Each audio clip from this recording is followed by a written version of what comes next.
So this season's a little bit darker, we're getting a little more serious, but there's a glimmer of hope in there. Why is that important for society today? I think it's very important for society especially in art and media, because usually when we present stuff, people come to see a show or a movie to get a semblance of emotion that they either haven't felt in a while or trying to escape from. And so I think it's really important that a show this widely renowned and being watched constantly fights for hope, and to present that even in the face of heartbreak, loss, and just fear, that we fight that with a presence of kind of peace and an appreciation for hope. Because sometimes you just need to see that. And so I'm really happy that not only has this show been so brave to tackle such hard subjects, but even braver to do so while following it with a very strong message that it's going to be okay in the end. And this show specifically is kind of giving us a different perspective on Judas and his arc. Yes. What has that been like? It's been extremely refreshing to play a very human and relatable Judas. Not in a relatable that, I mean, anybody can betray Jesus, but in a way that you feel for him. His motives aren't so disassociated with something that you might be able to feel. He's very, not down to earth, but close to home. And I think that can be scary for some people, and it surprised some people, and I'm really lucky and honored to be able to play such a part that makes people think or rethink a character that they had previously written off. Yeah. And along with being Judas, what has your reception with fans and everything else been like so far? Man, I was expecting pitchforks and like torches, the full Frankenstein treatment, but I'm over here like getting very kind messages about my performance, thank you notes, all kinds of things. The fans have been extremely receptive and kind. It's been great. Except for that one guy who tried to, like push me up a cliff, but we're fine. We went to lunch. It's cool. It's great. Yeah. Because we're here for a reason, and I think that's the only thing that we can hold on to. Hope is if you don't have hope, then you're not going anywhere, and you can't have the strength to support those who are in need or struggling. And we're lucky to not be in hardship but yeah, I think that it's beautifully put. Hope is what we need to protect and defend, because that's what we can retransmit and redistribute. Yeah. And this season, the disciples have to learn quite a few new lessons. What kind of lessons do they need to learn? I mean, I would start with hope, and just to deepen their sense of trust and their capacity to listen. Jesus is trying to tell them things that they're really not getting, and so for us as actors and playing the disciples, it was about not playing the character as like they didn't understand, but like they're really trying, but what is it that is not getting in? And I think it's levels of listening that's in the heart, and and it's a really interesting season for that specifically, I think, for me. So yeah. Sure. And with everything going on in the world, I mean, having the show like The Chosen, being in Los Angeles now, yes. Why is that important for the fan base? Why is that important for the cast? It's important because to me, it's we'll make movies, right? So this is our job. We're telling this story with the means of our craft, and so Hollywood is such a symbolic place to be, and obviously. So this whole thing of like this show being funded, outside of the system and all of that was kind of like creating a thing where people think it's about like different territories, and I don't believe in that. I believe that we're making movies with our hearts and with passion, and so being here today is just kind of like breaking that sense of like compartmentalizing, and how we're making it doesn't matter. The point is we all sit down and watch the result, and we feel feelings, and we follow the journey, and we learn from it. And so again, back to the hope, that hopefully this show is communicating that, and that's how we can contribute to the world in this specific time at least, is to do what we do to the best of our ability and with all the love that we can. Because society is filled with a lot of darkness and a lot of complexity. So, of course, we need a little bit of a reminder that the darkest time of the night is just before dawn. That's like a quote, I think. But it's so true. And I think in my personal life, and also in the people's lives I see, there's always, dark and light are oddly paradoxical. They come in the same place, something that feels like it's deeply impactful in a negative way is actually something that later on becomes the best thing that happened to you. That's something I've learned from the very weird, kind of untraditional life that I've lived. And I think that reminder to light the candles and look up, as the show says, is so important. And what are some of the lessons that our characters are going to have to learn this season, specifically from Jesus, but just in life in general? The other disciples get into all sorts of weird, egotistical battles. Some of them have these, plans that aren't necessarily coinciding with, Jesus's plan. And there's a lot of ego showing up, or maybe particularly, like alternative ideas of what the future is, which is relevant. We all get intellectual. We all have our own personal plans. My character has to deal with a death, which I don't think is necessarily too much of a spoiler. So I think my character goes into a much more internal space when he's normally quite a open kind of groups guy, kind of a comic one. I think this year he struggles a little bit because, he's trying to deal with inner demons. Yeah. And we're here in Los Angeles with The Chosen. Did you think you would ever end up in LA with The Chosen? No. I mean, this is my first season, so I just feel so blessed to be here and be a part of the Chosen family. The fans are surreal. This is a premiere. They haven't seen a scene of my work, but I've had DMs and loving messages from all these fans from, 6 months ago. That's not ordinary, so I'm really grateful to all of them. No, it's not. It's so fun this season. Maybe because I'm insidious. I don't know.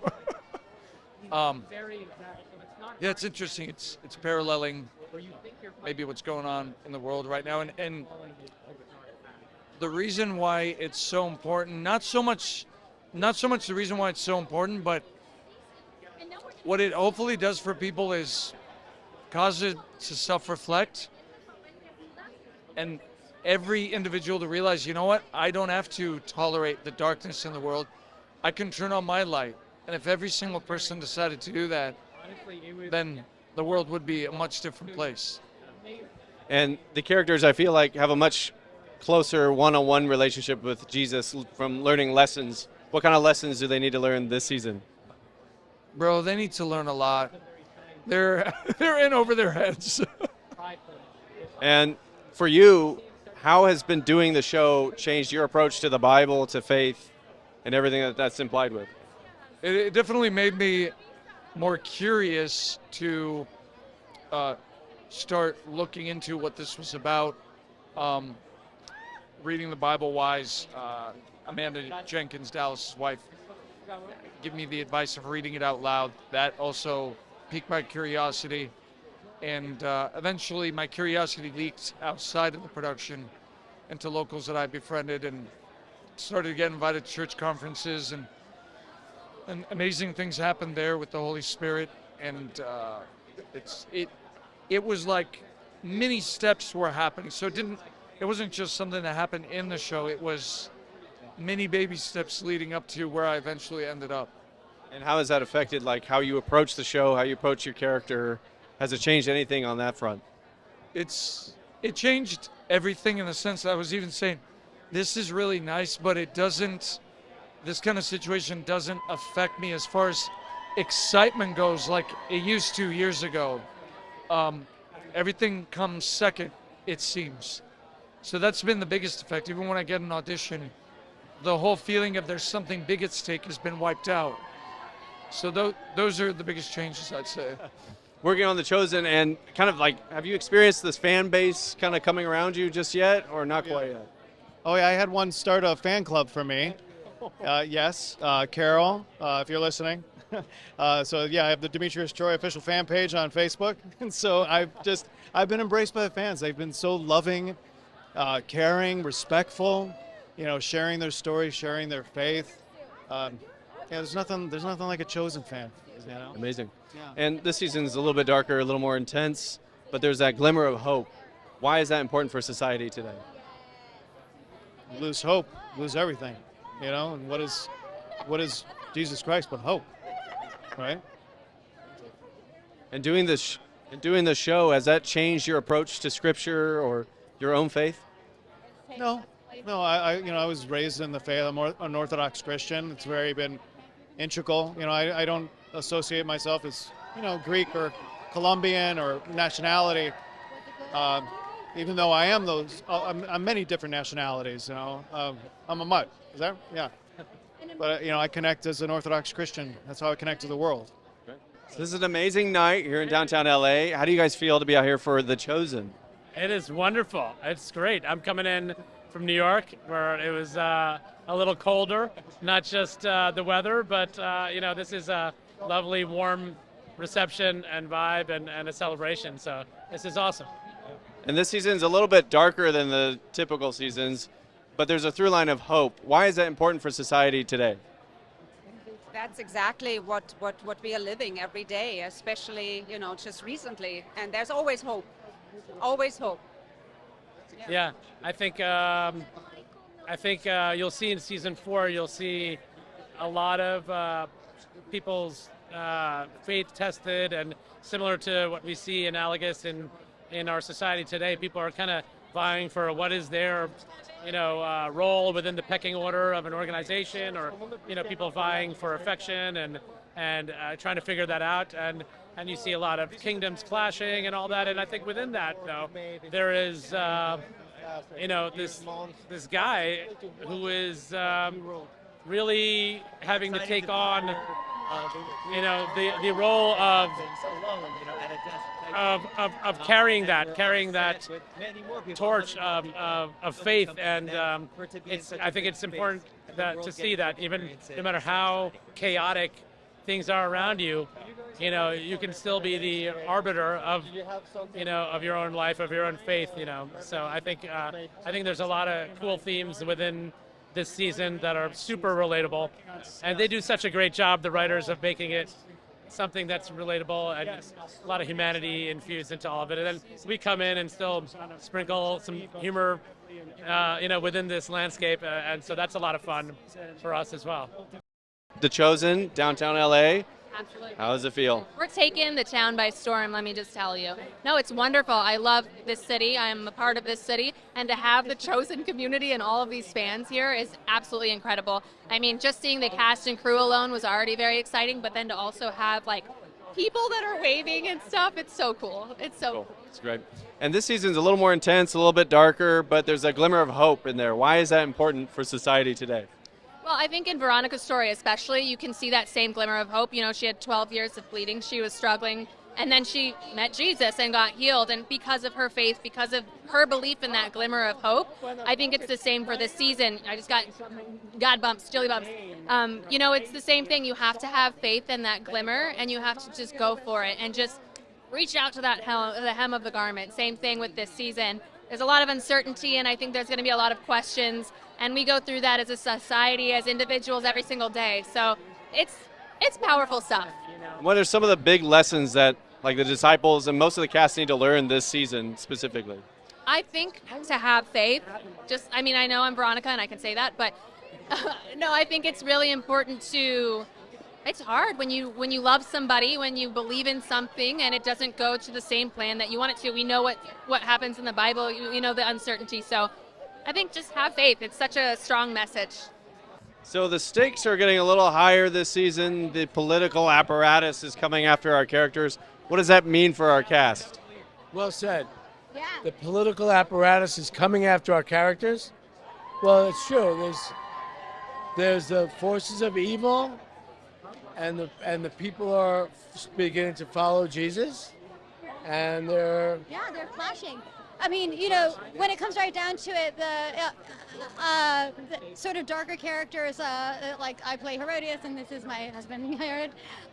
They're the people in power. They're the political force. They're the authority, and what Jesus' ministry and even John the Baptist and the sort of on the ground messaging is sort of this radical movement that threatens them and their sense of power and security. And this pair, Herod and Herodias particularly, are trying to achieve even more power. And this stands directly in their way. And that really dictates the way that they behave. And it's a real strong message and a reminder of like what those sort of ill-managed passions can lead to and make us do,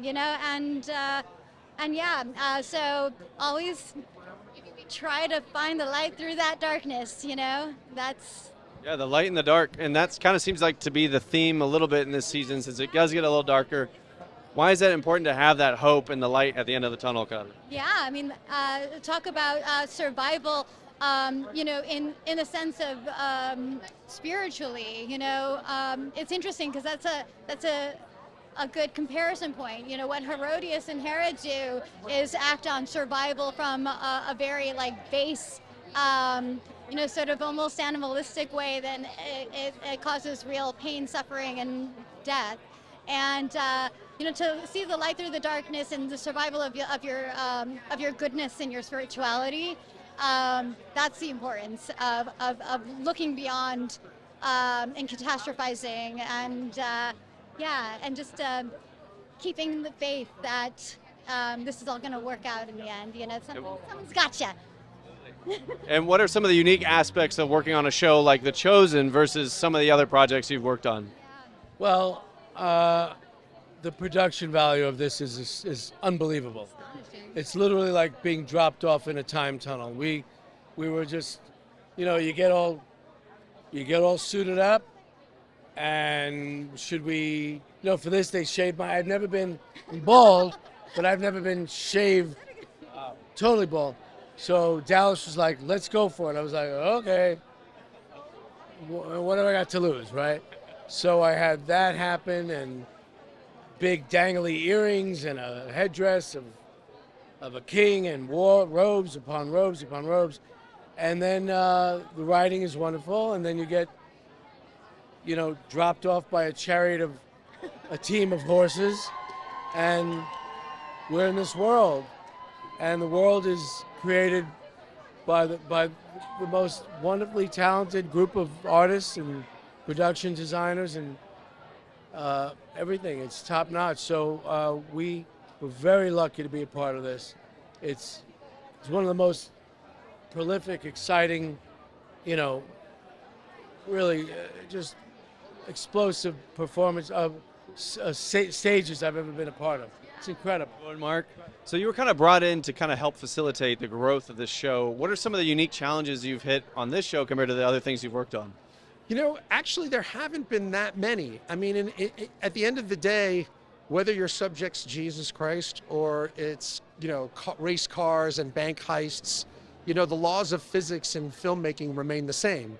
You have to figure out your budget, you have to figure out the number of days you're going to shoot. So a lot of the challenges I had were really the same. And so what surprised me most were that ultimately my experience really did help tremendously in terms of the challenges we faced. I think culturally what was most interesting about the show is that Dallas, as a man, as a Christian and as somebody of deep faith, brings a culture to the show of kindness and of civility that you don't always see on every show, which is not to say that Hollywood is across the board awful. That's not the case. There are plenty of very professional shows, but I will say that his motto is unexpected generosity, and I think that comes from his Christian beliefs. So there are a lot of things he does that he doesn't have to do, to the benefit of the cast and crew, but he does that because of his faith, and he does that consistently. And that's something that kind of surprises me, because I come from the standpoint a little bit more of, well, we don't have to do this. That's not in the contract. Right. And, you know, that's going to cost us money. Yeah. And sure, you want to do that. So I don't know that that was a challenge so much as a realization of I was entering a slightly different culture. Yeah.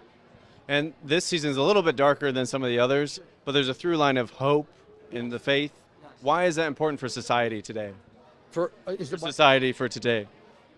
You know, I think it's important because whatever your politics are, whatever your beliefs are, I think we all feel like we're living in a time of great unknowns and great turmoil. And I think, you know, there was a place for shows like Succession and Sopranos and Mad Men where bad people get worse.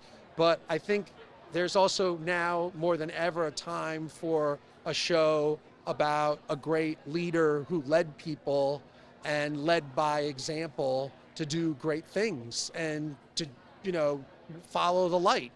And I think that's what The Chosen is. And I think that it's not coincidental that we're living in a time of turmoil and that The Chosen is a show that is breaking through in the way that it is. So I think those things are related. With this season, we kind of see the political apparatus of Rome and the leaders kind of coming together now. How is that going to affect our characters this season? Well, you know, it's going to contribute to stakes as we try to move a 12-person ensemble cast towards an understanding of what that 13th character is doing. The political apparatus plays a big part in the growing danger to our characters and to Jesus alike. I'm just so grateful. And this season seems a little bit darker than typical, yet there's that through line of hope. Why is that important for society today? Well, the fact that it's darker wasn't our idea. We're working from what might be called source material, and if you read the Bible, as you read through each gospel, it starts to get a little bit more serious with each chapter. But there is always that hope, and that hope endures today. This message of Jesus of acceptance and forgiveness and love. And a kind of radical hospitality, all of that is more important than ever. And so all we have been is conduits to help bring that forward. And hope is a big part of our show's ethos. You know, contrary to so many things in the third golden age of TV that were built on anti-heroes, our characters are good people who do the right thing, and their lives get hard because of it. And so hope is the arc of those characters. They're arcing towards redemption, we hope. So, you know, that's a huge part of our ethos for writing the show. When you're working with source material like the Bible, how do you balance between entertainment versus keeping things authentic? Well, there is entertainment in what's authentic in the Bible, and I think that one of the fun things that we get to do, and that the genius premise of this show, is that we get to keep the stuff in the Bible behind the electrified fence. We don't touch it, and we get to imagine how the characters who were a part of those stories get from A to C. And dramatizing B is that place where we're concerned with plausibility with those characters. The authenticity of the stories from the Bible, we don't touch those. We try our best to portray them, but yeah, it's all about those characters around the edge and making those stories plausible. If you enjoy videos that follow your values like ours and you want to help us continue, go to movieguide.org/donate, because we're actually a nonprofit. You may not know that, but we're working in Hollywood every day to help families have more choices that follows their values. And also subscribe right now.